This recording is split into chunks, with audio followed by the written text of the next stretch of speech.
دو صحابی جو ایک دوسرے کے دوست تھے، ایک صاحب کے گھر پہنچے،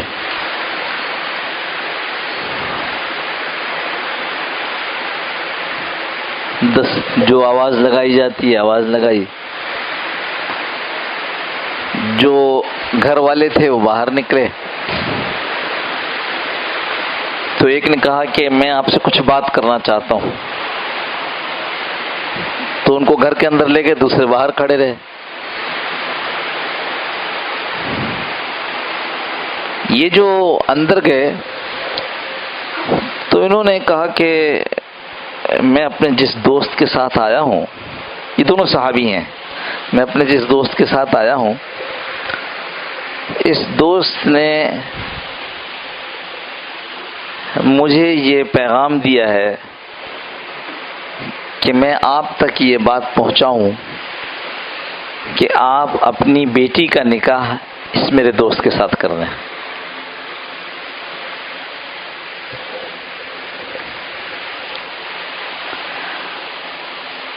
اس کے بعد جو کچھ بھی بات ہوئی، اس بات کے نتیجے میں جو گھر والے صاحب تھے، میں نے کہا بھائی بات اس طرح ہے کہ ہم ان سے تو نہیں کر سکتے، ان سے تو ہماری رائے نہیں ہے کہ اپنی بیٹی کی شادی ان سے کر، لیکن ہاں اگر آپ کہیں تو آپ سے کر سکتے ہیں۔ میں نے کہا اچھا تو بسم اللہ۔ گھر میں اہل خانہ اتنے موجود تھے کہ نکاح کے گواہ ہو جائیں۔ نکاح ہوا، باہر آئے، میں پوچھا بھائی کیا ہوا؟ آپ میرا پیغام لے کر گئے تھے، کیا کہا صاحب خانہ نے؟ تو کہنے بھائی آپ کے متعلق تو انہوں نے منع کر دیا، لیکن ایک بات ہے میں آپ سے بہت شرمندہ ہوں کہ انہوں نے مجھے پیشکش کی، میں نے قبول کر لیا، میرا نکاح ہو گیا۔ وہ کہنے لگے کہ آپ شرمندہ ہیں؟ آپ کیوں شرمندہ ہیں؟ شرمندہ تو مجھے ہونا چاہیے کہ اللہ نے ایک لڑکی آپ کے مقدر میں رکھی تھی اور میں نے اس پر پیغام بھیج دیا۔ جب اسلام میں پورے کے پورے داخل ہوں گے نا تو جنت والی زندگی ہوگی۔ کتنی عجیب بات ہے کہ ایک اس پر شرمندہ ہے کہ تیرا پیغام لے کر گیا تھا، میں کر کے آ گیا، اب وہ اس پر شرمندہ ہے کہ تیرے مقدر میں تھی، میں نے کیوں اس کو سوچا۔ اور جب اسلام نہیں ہوگا تو کیا ہوگا؟ پھر روپے پہ جھگڑا ہوگا، یہ میرا ہے یہ تیرا ہے، اور جھگڑے پر نہیں رہے گا، قتل ہو جائیں گے۔ دیکھ رہے نا آج ہم اسلام میں پورے کے پورے داخل ہو جاؤ، یہی سلامتی ہے۔ حضرت ہمارے فرماتے ہیں اسلام یہ سلامتی سے بنا ہے، اسلام میں سلامتی ہے۔ اسلام نہیں ہوگا تو سلامتی نہیں ہوگی، جھگڑے ہوں گے۔ اور فرماتے ہیں امن ایمان میں امن ہے، جہاں ایمان نہیں ہوگا وہاں امن نہیں ہوگا۔ بالکل صحیح فرمایا۔ اس دنیا نے تو اس کا بارہا تجربہ کیا ہے۔ جب لوگ پورے اسلام پر ہوں گے، میں جب کہہ رہا ہوں پورے اسلام سے تو اس کا مطلب سمجھیے گا، پورا اسلام اللہ سے تعلق کو مضبوط کرتا ہے،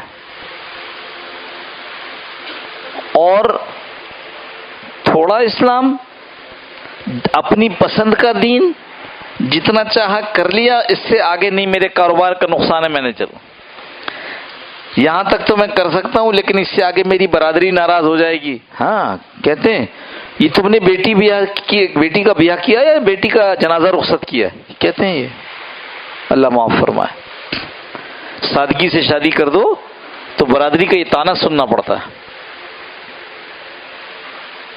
ایک طرف دیندار ہوں تو دوسری طرف والے لوگ ہاں ارے آپ تو ٹھیک ہے، آپ کا تو کوئی مسئلہ نہیں، ہمارے رشتے دار لوگ تو ہمیں بہت بولیں گے، ہمیں یہ بھی کرنا، یہ بھی کرنا، یہ بھی کرنا. اس کا بہت واسطہ پڑتا ہے. نکاح میں بلا رہے ہیں اور ان سے کہہ رہے دیکھو بھائی ہمیں مت بلاؤ، دعا کر دیں گے انشاءاللہ. نہیں آپ کا آنا، دیکھو پھر کوئی مخلوط تو نہیں ہوگا معاملہ، مکس گیدرنگ تو نہیں ہوگی. نہیں مکس گیدرنگ، وہاں گئے تو معلوم مکس گیدرنگ. بھائی ڈھول باجا تو نہیں ہوگا. نہیں کوئی نہیں ہوگا. پہنچے تو معلوم ڈھول باجا. بس تصویریں اور مووی نہیں کچھ نہیں پہنچے تو. اب کیا پہلا بہانہ تھا کہ بچے نہیں مان رہے تھے. بھائی تو بچے نہیں مان رہے تھے، بچے نہیں مان رہے ان کی تم نے مان لی، گھوڑا رول تماشا بھی کر لی، سب کچھ کر لی.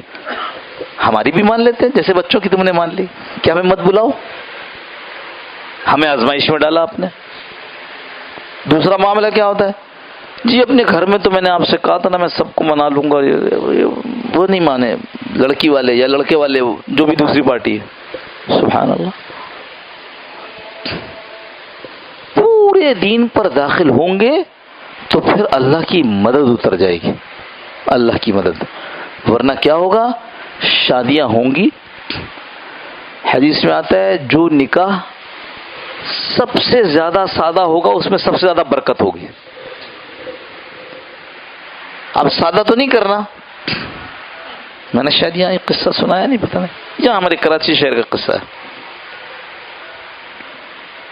دو بڑے خاندانوں کی شادی تھی. میں کاروبار بہت معروف ہے، میں کاروبار بھی نہیں بتاؤں گا تاکہ غیبت نہ ہوئے.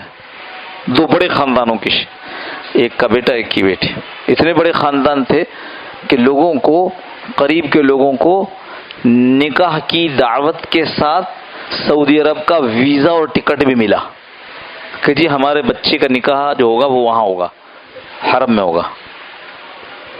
بڑی بات ہے. اور دوسروں نے، انہوں نے کہا ولیمہ ہمارا دبئی میں ہوگا. بچی والوں نے وہاں کا خرچ، بچے والوں نے وہاں کا خرچ. کتنا خرچ ہوا ہوگا؟ یہ والا کیسا تھا کہ گئے گھر کے اندر کہ جی فلانے کا رشتہ لے کے آیا کہ جی آپ نہیں، وہ نہیں آپ سے کر لیتے. جب اتنا خرچ ہو گیا تو اللہ کے نبی صلی اللہ علیہ وسلم کی بات تو غلط ثابت نہیں ہو سکتی.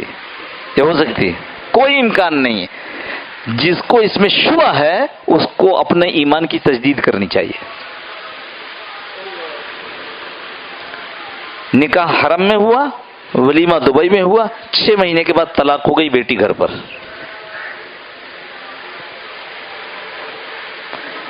برکت والا نکاح وہ ہے جس میں سب سے کم خرچ ہو، سادگی کے ساتھ ہو.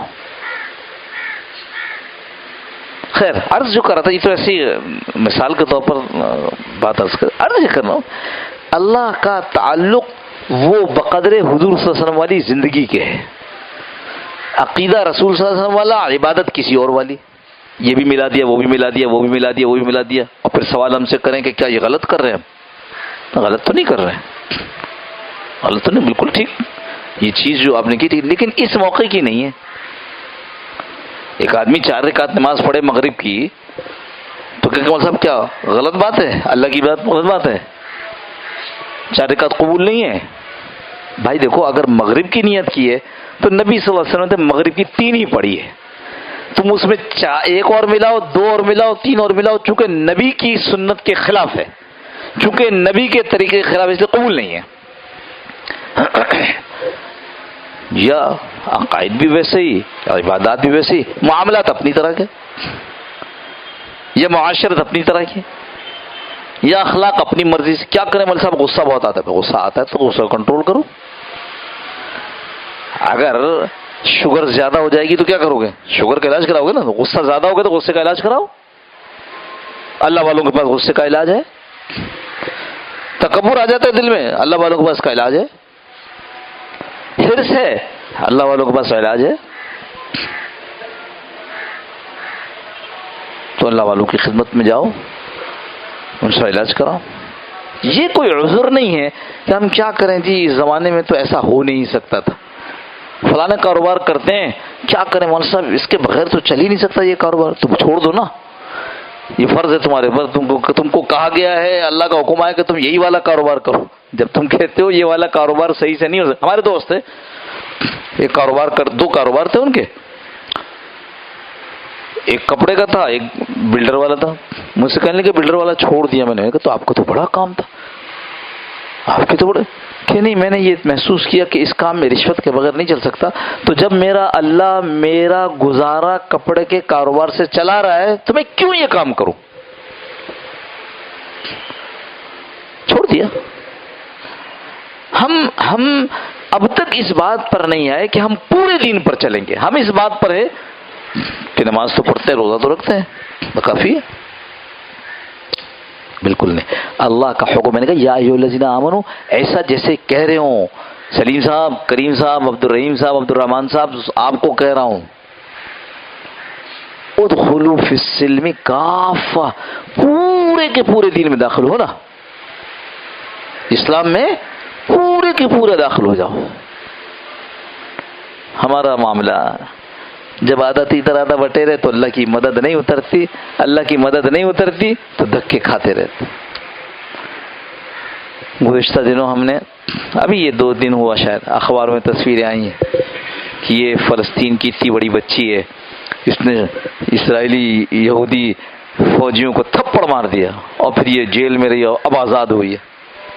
تصویر چھپی اس کی، ہمیں تو کہیں سے مسلمانی نظر ہی نہیں آ رہی، کہیں سے اسلامیت تو نظر ہی نہیں آ رہی بھائی. تو پھر یہ چاہو کہ اللہ کی مدد اتر جائے، تو یہ تو ایسے ہے کہ آپ گندم بو کر کے انتظار کرو کہ اس دفعہ جو نکلے گی، اس لیے کہ میں نے نیت جو ہی کی تھی. گندم از گندم برویت جو سے جو، گندم سے گندم نکلتا ہے، جو سے جو نکلتا ہے. اللہ کی مدد کو ساتھ لینے کا معاملہ کرو گے، یعنی رسول اللہ صلی اللہ علیہ وسلم کی زندگی کو اختیار کرو گے تو اللہ کی مدد اترے گی. اللہ کے نبی صلی اللہ علیہ وسلم کی زندگی نہیں ہوگی، مدد نہیں اترے گی. دھوکہ ہو سکتا ہے، تم کو دھوکہ ہو سکتا ہے کہ شاید مدد آ رہی ہے، 7واں بحری بیڑا آ رہا ہے، ملک ٹوٹ گیا کچھ بھی نہیں ہوا. کہاں گیا 7واں بحری بیڑا؟ اللہ دل میں اس کافروں کے دل میں ڈال دیں گے، اللہ کافروں کے دل میں. اور اللہ کی مدد نہیں ہوگی صاحب، اللہ سے تعلق مضبوط نہیں ہوگا، بھائی کا دل بھی نفرت میں آ جائے گا، بھائی بھی مدد پر نہیں آئے گا. اس واسطے بھائی کوشش کرنی چاہیے اپنے آپ کو اللہ کے نبی صلی اللہ علیہ وسلم کی زندگی پر لانے کی. عقائد ویسے، عبادات ویسے، معاملات ویسے، معاشرت ویسے، اخلاق ویسے. نہیں پتہ ہے کہ اس وقت کا کیا حکم ہے، علماء سے پوچھ لو، علماء بتا دیں گے کہ اس وقت کا کیا ہوگا، معاملات میں کیا حکم ہے، اس معاشرت میں کیا حکم ہے، اس وقت مجھے اخلاق کون سا اختیار کرنا چاہیے بتا دیں گے، اس وقت کون سے اخلاق اختیار کرنے چاہیے وہی بتا دیں گے. اللہ پاک ہم سب کو عمل کی توفیق نصیب فرما دے. اللہم صلی علی سیدنا مولانا محمد النبی وعلی آلہ وسلم تسلیما کثیرا کثیرا. آتنا فی الدنیا حسنة وفی الآخرة حسنة وقنا عذاب النار. عافیہ المعافیہ الدین والدنیا والآخرة. اللہم علی ذکرک و شکرک و سبحانک. اللہم استر وستر جميعا. اللہم نبی اسلام و سلام و جنوال و السلام. اللہم استر وعافیہ. اللہم استر وعافیہ. وجب الصلاة والسلام وسلم على خير ما ذكر الله انك ولي وصلى الله تعالى على خير خلقه محمد وآله وصحبه أجمعين برحمتك يا أرحم الراحمين. جزاكم الله خير. السلام عليكم ورحمة الله وبركاته.